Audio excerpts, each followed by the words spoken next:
Lucian is Elaine's mate. Son of a...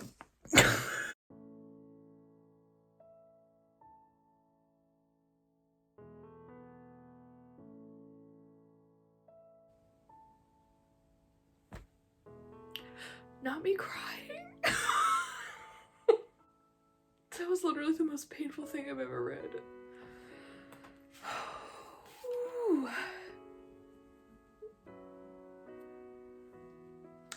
I don't want to keep reading.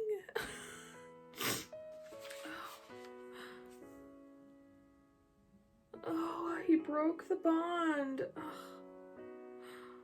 Farah, why did you do that? We are not getting a chapter from Rhysand. We are not getting a chapter from Rhysand. We are not getting a chapter from Rhysand. I can't do this. I can't go through this emotion. Oh. God, Farah is just a queen. She's iconic. Oh, I can't read this. I can't read this. Oh, I can't read this. I can't do it.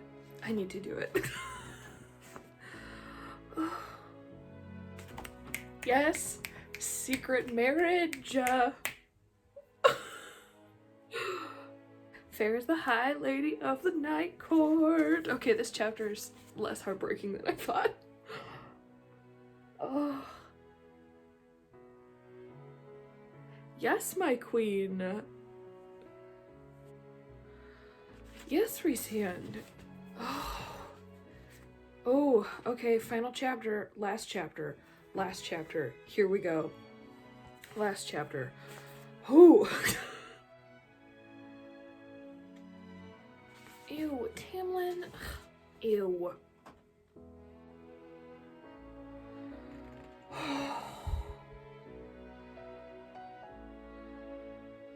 Oh.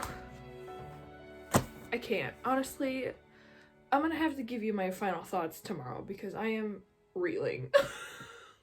Hello everyone. It has now been several weeks since I finished A Court of Mist and Fury. And I think my thoughts are finally in order. I think. I will just say that I had to get on a plane and leave the state in order to fully process my feelings about this book. I have not had this bad of a book hangover in a long time, ever. Like, it hit me so, I almost had like separation anxiety after finishing that book. I will say this, I did not expect this series to leave me this wrung out. I really was expecting this to be fluffy and easy to read and spicy. Yes, that's half the series. I did not expect it to take such an emotional toll on me, but I think it's very clear evidence that Sarah J. Maas's characters and world building are so vivid.